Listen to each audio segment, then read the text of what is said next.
हाँ जी, तो स्टूडेंट्स अब हम करने जा रहे हैं अपनी प्रॉब्लम नंबर 3.3। देखें इसके अंदर वो हमें कहता क्या है। वो हमें बच्चों कह रहा है for a continuous time periodic signal, यानी आपके सामने एक कॉन्टिन्यूस टाइम पीरियोडिक सिग्नल है। अब बच्चों ये कॉन्टिन्यूस सिग्नल तो है, लेकिन ये किस फॉर्म में है? साइनोसाइडल फॉर्म में। देखें साइनोसाइडल फॉर्म में दिया गया, यानी कि कॉस की फॉर्म में और साइन की फॉर्म में दिया गया है। वो कहता है आपने क्या करना है, डिटरमाइन करनी है इसकी फंडामेंटल फ्रीक्वेंसी और फॉरियर सीरीज कोफिशिएंट्स को ए के वगैरह को, ठीक है, such that x of t is equal to this. यानी कि बच्चों अब हमने सिग्नल को कन्वर्ट करना है साइनोसाइडल से एक्सपोनेंशियल की फॉर्म में। आगे हम क्या कर रहे थे, आगे हम कर रहे थे एक्सपोनेंशियल से साइनोसाइडल फॉर्म में, अब हम इसका उल्टा करने वाले हैं। तो बच्चों ये काफी इजी है, इतना मुश्किल नहीं है, ये सब उससे इजी है। प्रीवियस वाले से तो मैं कहता हूँ ये तरीका इजी रहेगा। देखें जैसा कि आप सब जानते हो, एज वी नाउ डैट कि कॉस टी बच्चों बराबर होता है, कॉस टी बराबर होता है ई की पावर जे टी प्लस ई की पावर माइनस जे टी ओवर 2।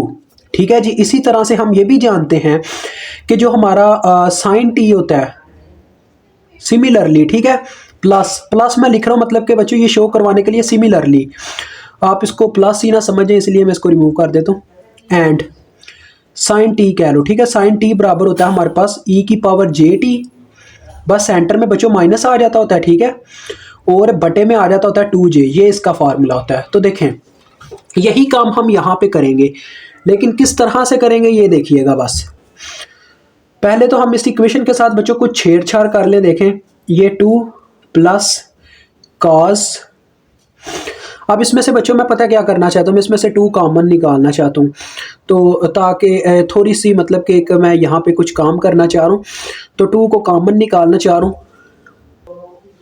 अगर आप 2 कॉमन नहीं भी निकालना चाहते तो फर्क नहीं पड़ता, लेकिन ये 2 कॉमन निकालने का क्या मकसद है वो मैं आपको समझाना चाहता हूँ। चले देखें, मैं यहाँ से मैंने 2 कॉमन ले लिया, ठीक है, अंदर क्या रह गया बच्चों, पाई/3 साथ में टी, ठीक है। इधर से मैंने क्या किया, 4 साइन साइन और इसमें से 5 कॉमन ले लिया। तो देखो इससे क्या फर्क पड़ा, इससे दोनों के एंगल सेम हो गए। देखें अब दोनों में जो फंडामेंटल एंगल है, यानी कि फंडामेंटल फ्रीक्वेंसी के लिहाज से जो एंगल आ रहा है वो सेम है। इसमें भी पाई/3 है, इसमें भी पाई/3 है, यानी कि 60 डिग्री। ओके बच्चों, तो ये चीज करने के लिए मैंने कॉमन लिया है। अब देखो जब मैं इसको कन्वर्ट करूंगा उस फॉर्म में जिस फॉर्म में इसको मतलब कि मुझे चाहिए एक्सपोनेंशियल फॉर्म में, तो फिर क्या आ जाएगा, देखें ये बन जाएगा, इसमें देखो जो अपना जे यानी कि जो अपने पास टी है ना, टी की जगह हमारे पास है 2 पाई/3 टी, ठीक है। तो यहाँ पे आ जाएगा ई की पावर, देखो बच्चों जे 2 पाई/3 टी, ठीक है, और साथ में आ जाएगा प्लस ई माइनस जे 2 पाई/3 टी ओवर 2, इस तरह से, ठीक है। ये मेरे पास cos कन्वर्ट हो गया अपनी दूसरी फॉर्म में। अब इस तरफ आओ, +4 इंटू साइन को आप कन्वर्ट करते हैं। देखें साइन किस फॉर्म में कन्वर्ट होगा बच्चों, इस फॉर्म में, यानी कि ई की पावर बन जाएगी हमारे पास पहले नंबर पे जे, टी की जगह हमारे पास क्या है 5 पाई/3 टी, तो ये आ जाएगा 5 पाई/3 साथ में टी, ठीक है। फिर सेंटर में माइनस ई जे माइनस सॉरी ई माइनस जे 5 पाई/3 टी, ठीक है, और बटे में हमारे पास है 2j। तो देखो बच्चों 2 1s are 2 2s are 4, okay हो गया। और एक और चीज आपको बताता चलूं, जे बटे से अगर आप ऊपर उठा के लेके जाना चाहो ना, आयोटा को कभी भी अगर आप ऊपर बटे से ऊपर लेके जाना चाहो तो ये आपको आपका कैलकुलेटर भी बताएगा। ये देखें जरा, मैं आपको कैलकुलेटर में करके दिखाता हूँ। कभी आप कैलकुलेटर में करना चाहो तो मोड में जाओ, ठीक है, मोड में यहाँ पे नंबर 2 पे लिखा होता है कॉम्प्लेक्स, 2 दबाओगे ये कॉम्प्लेक्स मोड में चला जाएगा। अब आप यहाँ पे अपने कैलकुलेटर में आयोटा भी पुट कर सकते हो। ये देखो 1 डिवाइडेड बाय मैं आयोटा करता हूँ, ये देखें ये आयोटा लिखा हुआ है यहाँ पे, तो शिफ्ट से शायद आयोटा आता है जी। ये देखें 1 डिवाइडेड बाय आयोटा, यानी कि 1 डिवाइडेड बाय जे आ गया, तो ये कितना आता है -j, ठीक है बच्चों। तो यहाँ पे भी असल में वही काम हो रहा है कि एक्स ऑफ टी हमारे पास आ जाएगा। देखें ये आ गया 2 प्लस, ये अलग अलग आपने सारे कर लेने हैं। देखें 1/2 ई की पावर जे 2 पाई/3 टी, ठीक है। इसी तरह से बच्चों देखो प्लस 1/2 ई माइनस जे 2 पाई/3 टी, ठीक है बच्चों। अब यहां पे ऐसे ब्रैकेट्स लगाते जाओ, पाई/3 को अलग करते जाओ, ये 2 बाहर है, ठीक है, ये चीज़ याद रखना है। ये क्यों कर रहा हूँ मैं बाद में बताता हूँ। देखें बच्चों, ये जे जब ऊपर आया, मैंने आपको समझाया इस चीज़ के बारे में, जब जे ऊपर आएगा माइनस जे हो जाएगा ना, तो ये हमारा बन चुका होगा -2j। अब -2j को अंदर ज़रब करवाएंगे, देखें ये बन जाएगा फर्स्ट वाला नंबर -2j e की पावर j5 इंटू π/3 t, ठीक है। उसके बाद जब -2j इस माइनस के साथ ज़रब खाएगा +2j हो जाएगा, +2j और साथ में आ जाएगा e-j5 और इंटू π/3t, ठीक है बच्चों। अब देखें यही सारी फॉर्म्स आप बच्चों पढ़ते आ रहे हो कि हमारे पास जिस चीज़ के साथ कोई चीज़ मतलब मेंशन नहीं होती वो a0 की फॉर्म होती है। और उसके बाद ये देखें यहाँ पे अब आपने ये लिखना फंडामेंटल फ्रीक्वेंसी, फंडामेंटल फ्रीक्वेंसी बच्चों वो चीज़, यानी इसका ये मतलब होता है फंडामेंटल फ्रीक्वेंसी जो आपके पूरे सिग्नल में एक सेम एंगल आ रहा है सब में। तो देखो यहाँ पे हमारे पास सेम एंगल क्या आ रहा है सब के अंदर, देखो π/3 बच्चों कॉमन है, π/3, ये देखो इसमें भी π/3, इसमें भी π/3, इसमें भी π/3, इसमें भी π/3।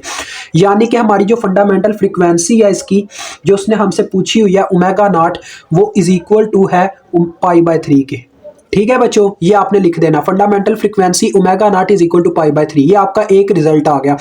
अब आपने इसमें उसको वैल्यूज बतानी है। देखो बच्चों ये a0 की वैल्यू है विच इज इक्वल टू 2, और आपको ये चीज़ याद हो कि जो हमारे पास जिसकी मतलब कि ये j2π लिखा हुआ है ना, तो आपको मैं ज़रा इसकी फॉर्म याद दिलाता हूँ जिन बच्चों को नहीं याद उनके लिए खास कर। ये आपको फार्मूला बच्चों ये यहाँ पे जो मुझे लिखना चाहिए था स्टार्ट में, ये यहाँ पे मैं लिख रहा हूँ, चले आप गुजारा कर लें।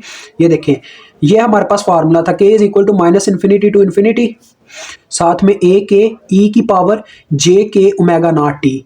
तो यहाँ से आपने सारा अंदाज़ा लगाना कि आपके पास किस किस चीज़ की यहाँ पे वैल्यू मेंशन है। ये देखो अगर मैं यहाँ पे बच्चों पुट करता a के की जगह, देखो a के की जगह अगर मैं 2 पुट करता तो ये आ जाता a2, देखें a2 e की पावर j2 ω0t। ये देखो यहाँ पे ω0 हमारे पास π/3 है, तो j2 ω0t यानी कि यहाँ पे हमारे पास ये क्या है 2 वाली वैल्यू पुट हुई है। ज़रा गौर करो यार, कहने का मतलब ये a2 है, ठीक है, ये a2 की वैल्यू है, ये जो आपको 1/2 नजर आ रही है, ठीक है, इतना याद रखिएगा बस, ये a2 की वैल्यू है। और इसी तरह से बच्चों देखो ये a-2 की वैल्यू है, क्योंकि देखो इसने जब -2 यहाँ पे पुट किया, देखो अब अक्सर बच्चे हैं मुझे पता कंफ्यूज है उनके लिए यार मुझे ये स्टेप करने ही पड़ेंगे। देखो बच्चों यार आपके लिए कर रहा हूँ, जब मैं 2 पुट करूंगा मेरे पास क्या फॉर्म बन जाएगी a2 e की पावर, देखो k की जगह 2 पुट हो गया, ये आ गया j2 ω0t, ω0 की वैल्यू पुट कर दो जो हमारे पास है इसमें, तो देखो ये आ गया 2 π/3 t, ठीक है। अब जरा गौर करो अगर इसके साथ इक्वेशन के साथ कंपेयर करो तो a2 की क्या वैल्यू मिल रही है 1/2 मिल रही है, क्योंकि ये इसकी फॉर्म है। अगर यहाँ पे मैं -2 पुट करता तो यह आता a-2 e की पावर, देखो -j2 यानी कि k की जगह पुट हुआ -2, तो ये आ गया -2, यहाँ पे माइनस शुरू में आ गया और ये j2 और k की वैल्यू पुट हो गई है, ω0 की वैल्यू π/3, तो ये देखो ये t इस तरह से आ गया, यानी कि ये किसकी वैल्यू है a-2 की। देखो बच्चों a2 की और a-2 की वैल्यू सेम टू सेम है 1/2, डेट्स वाई हम इन दोनों को इज इक्वल टू रख के इज इक्वल टू 1/2 लिख देंगे। आई समझ में बात, ये असल मैं कहना चाह रहा था इतने लंबी देर से। देखो आप सबके लिए मुझे इतना टाइम भी लगे फिर भी मैं आपके लिए करता हूँ। अब देखो बच्चों ये लास्ट वाला पॉइंट है, बस ये फिर आपका क्वेश्चन डन हो जाएगा। ये जरा गौर करें ये किस चीज़ की वैल्यू है, देखो इसमें इसने पता है क्या किया हुआ है, इसने 5 पुट किया हुआ है, जरा गौर करो। ये यहाँ पे ये जो चीज़ इसके साथ मल्टीप्लाई हो रही होती है ना j5, यहाँ से हमें k की वैल्यू पता चल रही होती है। देखो इसने 5 पुट किया हुआ है, a5 e की पावर j, k की जगह जब 5 पुट हुआ और ω0 की वैल्यू देखो बच्चों π/3 आ गई t। अब इसको और उसको कंपेयर करके देखो ये इतना तो कंपेयर हो गया सारे का सारा, लेकिन ये पीछे जो नंबर है ये किसकी वैल्यू है a5 की वैल्यू है। a5 हमारे पास किसके बराबर है -2j के। ओके हो गया बच्चों।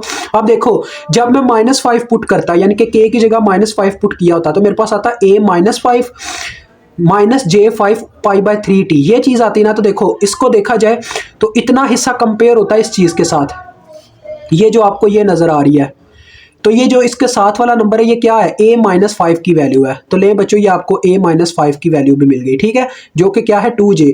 अब आपको मैं बताऊं बुक वाले ने पता है कैसे आपको आंसर लिख के दिया हुआ है, उसने ऐसे लिखा हुआ है a5 is equal to a-5 is equal to -2j। अब आप बोलोगे सर ये तो गलत हो गया आपका, नहीं, उसने a-5 के ऊपर बच्चों स्टेरिक लगा दिया हुआ। स्टेरिक का मतलब होता है कॉन्जुगेट लेके वैल्यू देना।